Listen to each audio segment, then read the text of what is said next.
On parle de meurtre et disparition irrésolue du Québec. C'est un mot peut-être que vous avez déjà entendu, un titre. On parle avec Stéphane Luce, président fondateur de cet organisme. Bienvenue chez nous. Bien, merci beaucoup. Stéphane, pour mettre les gens dans le bain de notre histoire, bien sûr, tu es un enfant qui, à l'âge de 13 ans, a vu, a eu sa mère qui a été assassinée et dont on n'a jamais retrouvé trace. Oui, exactement. En fait, elle a été assassinée dans son lit pendant qu'elle dormait dans notre appartement de Longueuil le 1er avril 1981. Donc, oui, effectivement, on a fait confiance aux policiers pendant plusieurs années. On les a laissé le dossier entre les mains jusqu'au jour où est-ce que j'étais assez vieux pour aller poser des questions finalement sur le dossier. Là, je me suis aperçu de quelques anomalies, puis c'est là que tout a commencé. Est-ce que ces anomalies-là, c'est des choses qui arrivent souvent dans les dossiers, les cold cases qu'on appelle? Souvent, je vous dirais que non, mais fréquemment, du moins dans les cas sur lesquels j'ai travaillé, oui, je vous dirais que j'ai au moins 6 cas là, dans lesquels les pièces à conviction ont été détruites ou perdues. Déménagées. Exactement. On ne sait pas exactement ce qui s'est passé. Okay. Donc, évidemment, quand arrivent des fêtes comme la Saint-Valentin, le temps des fêtes, toutes ces choses-là, j'imagine que c'est toujours un rappel, un manque de cette personne-là qui ne revient pas. Oui, absolument. Là, les gens le mentionnent. On le voit sur les réseaux sociaux là, que leur disparu leur manque beaucoup. C'est aujourd'hui, je pense à toi. Exactement, exactement. Puis il y a aussi Philippe Lajoie de Yamachiche qui est disparu le 14 février. Donc pour cette famille-là, c'est un petit peu plus vrai là, ce qui se passe là, au niveau de la Saint-Valentin et le manque qu'ils ont. Là. Ce qui est un peu curieux, c'est qu'il y a beaucoup d'émissions de télévision qui traitent du sujet, entre autres avec Attraction Image, là, un tueur en série. On voit des policiers qui essaient de retracer le chemin de certains tueurs, Exactement. à savoir s'ils auraient pu confesser à quelqu'un d'autre certains meurtres. Oui, c'est surtout de regarder aussi comment est-ce que les meurtres ont été produits. Donc, Et de la même manière? Semblable, du moins, là, avec le même processus. Donc, ça nous porte à réfléchir sur le fait que peut-être qu'il y aurait plus qu'un tueur. Là.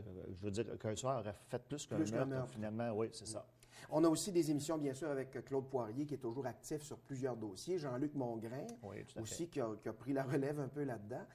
Comment ça se passe? Parce que toi, tu es obligé d'aller à plusieurs entrevues. Est-ce que ça avance un peu chaque fois qu'on en parle?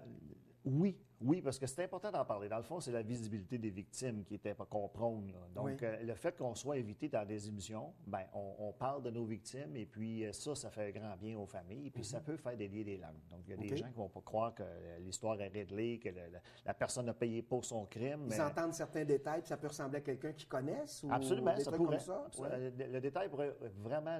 banal, des fois. Très banal, mais ça pourrait débloquer toute une enquête. Donc, il ne faut pas avoir peur de téléphoner aux forces policières, mentionner ce qu'on sait et puis passer le mot, là, c'est vraiment important. Là. Dans les derniers mois, il y a beaucoup d'actions qui ont été portées. Je me souviens là, que j'ai vu passer sur Facebook, on a tapissé des boîtes arrière de trains routiers, finalement, de camionneurs, avec des photos des personnes comme ta mère ou d'autres personnes qui se retrouvent sur ces photos. Oui, absolument. On a 30 victimes sur 150 affiches qui sont en circulation sur nos routes au Québec actuellement. Et puis, au début du printemps, on devrait avoir une dizaine de victimes supplémentaires qui vont être affichées sur les camions remorques. Là. Est-ce que ça porte fruit? Qu'est-ce qu'on veut marquer avec cette opération-là? Ce qu'on veut faire, c'est sensibiliser les automobilistes qui ne regardent pas nécessairement des émissions du genre « Où es-tu » ou ce genre d'émission-là, tout simplement. Donc, ils sont forcés de regarder l'arrière d'une vanne et puis, peut-être que cette personne-là, on va l'atteindre et cette personne-là possède peut-être de l'information.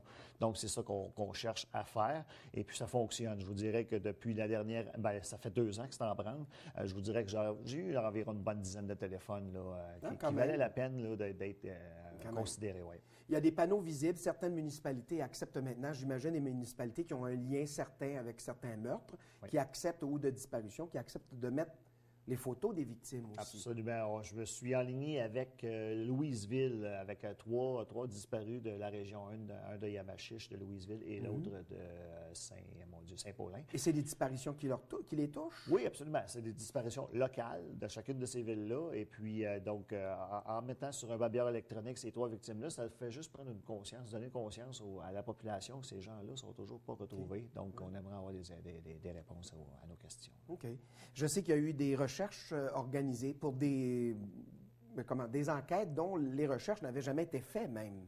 Des plongeurs. Effectivement. J'ai vu des images là, sur ton Facebook, entre autres. Oui, pour le cas de Mélina Martin à Farnham, les plongeurs n'avaient jamais plongé la Yamaska. Aller voir s'il y avait quelque chose en rivière. Tout à fait, des indices quelconques. Donc, on a fait une investigation criminelle sous l'eau avec l'aide de plongeurs à 2 reprises pour aller vraiment sonder les fosses qui devaient se trouver, en fait, dans le fond de la rivière. Bon, il n'y avait pas de fosses, finalement, donc on n'a rien trouvé.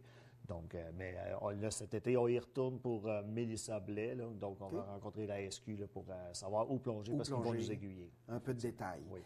Pour une personne comme toi, est-ce que c'est une forme de guérison de s'impliquer dans un mouvement? Pourquoi on en vient qu'à créer un organisme? Bien, j'ai vécu beaucoup de frustration avec l'enquête par rapport à ma mère. Donc, il n'y a plus grand-chose que je pouvais faire, mais ce que je pouvais faire, c'était aider les autres familles qui vivaient un peu les mêmes frustrations. Donc, moi, ça me donne mon gaz, ça me donne une certaine satisfaction de pouvoir aider ces gens-là là, à avoir, dans le fond, avoir un petit peu d'espoir d'obtenir des réponses. Je ne fais pas de promesses, mais je promets, par exemple, de faire de mon mieux, c'est ça, pour les rendre visibles. Oui. Bien, merci Stéphane Luce. Puis les gens auront bien sûr de l'information sur notre écran pour être capables de rejoindre, peut-être des fois, s'ils sont même eux, membres d'une famille qui a une personne disparue. Absolument. Très intéressé de connaître les cas de l'Estrie, justement, parce que l'Estrie, c'est quand même une région assez propre à ce niveau-là. Là. Donc, les gens ne s'entretuent pas trop, c'est très bien. Donc, mais s'il y en a qu'on ne connaît pas, on va souhaiter rester dans cette ligne-là. C'est bon. Merci Stéphane. Merci.